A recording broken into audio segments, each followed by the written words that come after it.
O desafio é, como você vai chegar lá e o que você precisa para chegar lá? Então, quando você vai fazer esse planejamento, a primeira coisa que você vai fazer é a construção do modelo de forecasting que eu chamo de bottom-up. A partir do seu objetivo final e das variáveis que você tem médias num período histórico, que são as variáveis da nossa equação, você vai reconstruir o seu funil de ponta cabeça. Então você vai colocar ali na planilhazinha e isso vai te cuspir. A gente tem até uma calculadora que eu posso até liberar de bônus aí como um extra depois, uma calculadora que faz isso automático. Tá? Ele vai te cuspir quanto que você tem que entregar em cada etapa. Quantas vendas você precisa, quantas oportunidades, quantos leads, quantos cliques você tem, quantos cliques e impressões você tem que ter e até quanto você tem que investir para chegar nesse número. E aí você consegue ver se aquilo é factível ou não. Agora, já dizia Mike Tyson, todo mundo tem um plano até tomar um soco na cara. E tem uma outra frase que eu adoro, muito comum no mundo de investimentos, que é: planilha de Excel aceita qualquer coisa. Beleza, você tem um plano. Desculpa o meu francês agora, mas foda-se, ninguém se importa. Seu plano. Por quê? Como todo bom plano não dura até o primeiro impacto com a realidade e planilha de Excel está aceitando qualquer coisa, a hora que você vai para o realizado, que é a nossa coluna da direita, é onde o bicho começa a pegar. Porque olha só, você planejou que você ia entregar 20 mil de crescimento e na realidade, nesse presente momento, você está entregando 7.500. Sabe o que acontece numa operação B2B, quando a gente tem um cenário desse? Campanha de vendas. A galera pega, veste fantasia, vai fardado, faz grito de guerra, bate no peito. Você já viu provavelmente alguém no Instagram fazendo isso? Ah, bate no peito, pega o fundador, começa a vender. E é bonitinho. É fofo. Você olha e fala, legal, gosto, cultura.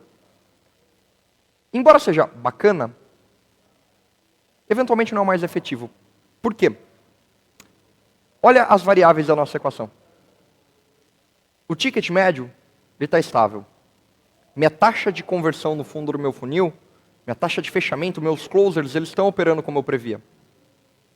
Se eu for fazer uma campanha de vendas, eu vou implicar em provavelmente eu mexer em preço. Se eu mexo em preço, por mais que eu vá ter um upside na minha taxa de conversão, olha como que é o delta. A gente tem que entregar 20 mil, a gente está entregando 7.500. Se eu dobrar minha taxa de conversão, ainda assim não volto para o equilíbrio. E se eu estou falando que eu vou reduzir meu ticket médio, ainda eu preciso compensar na minha taxa de conversão, porque eu mexi numa variável que é sensível para a minha receita, para o meu crescimento. Então eu vou ter que converter ainda mais. Então não é mais 50, eu não preciso dobrar minha taxa de conversão agora. Eu preciso mais do que dobrar ela. Isso é fácil de ser feito? Não. Então, assim, Viti, agora vamos olhar de um ponto de vista lógico. Então, toda vez que eu mexer mais no topo, obviamente, se o resto ficar constante, eu vou gerar mais resultado. Significa que eu tenho sempre que focar no topo? Não. Aqui, nesse exemplo hipotético, é apenas para trazer um estado de consciência para vocês de que nem sempre mexer no fundo do funil é o lugar certo para você estar apertando as suas variáveis. E para você trazer esse nível de consciência de que olhando mais para o topo, conforme você vai subindo e olhando as variáveis e controlando elas de forma implacável, se torna muito mais fácil você crescer. Porque a gente sabe que ao longo do processo de crescimento, essas variáveis vão mudando. Agora você provavelmente está se perguntando, Viti, como eu controlo isso? E aqui eu vou te mostrar uma visão que provavelmente você nunca viu. Que é um funil de growth num modelo gráfico que não é o funil que você está acostumado. É um funil ao longo do tempo. No meu gráfico da esquerda, eu tenho todas as variáveis que eu falei para vocês do meu funil. Isso aqui é uma planilha de Google Sheets. Você não precisa fazer nada, tipo, mirabolante. Ah, Viti, eu preciso de um Power BI? Eu preciso de uma hiper ferramenta para fazer isso? Não, a única coisa que você precisa é de uma planilha. Uma planilha e você trazer as variáveis e alimentá-las todo mês. E vai gerar esse gráfico para vocês. Como que está mês a mês, ou semana a semana, cada uma das variáveis do meu funil. Ali no ponto direito, no canto superior, você pode colocar o clique versus o CTR, que vão ser duas variáveis que vão operar com um modelinho um pouquinho diferente. No canto inferior esquerdo, você pode projetar um cruzamento da sua taxa de crescimento versus sua taxa de churn. Não vou explicar isso para vocês agora, porque é mais complexo, mas o que eu digo, crescer não necessariamente sempre significa que isso é bom. Porque se você cresce com um logo churn e um revenue churn acompanhando sua curva de crescimento, basicamente você está gerando o que a gente chama de espiral da morte aqui. Viti, o que é uma espiral da morte? Significa que quanto mais crescer, mais rápido você está aumentando a probabilidade de matar o seu negócio. Tá? Falamos sobre isso num outro momento, ou vocês vêm me perguntar lá no Instagram ou para a galera da Nextforce, galera, o que é um negócio da espiral da morte? Lá no fundo, essa é a visão que eu falei para vocês do funil.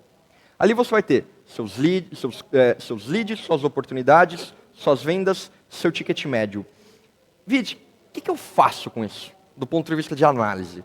Significa que se uma curva do gráfico do canto superior esquerdo ou direito, elas não estiverem performando como você projetou, automaticamente isso vai impactar o último gráfico ali de baixo, que é o gráfico da representação do seu funil.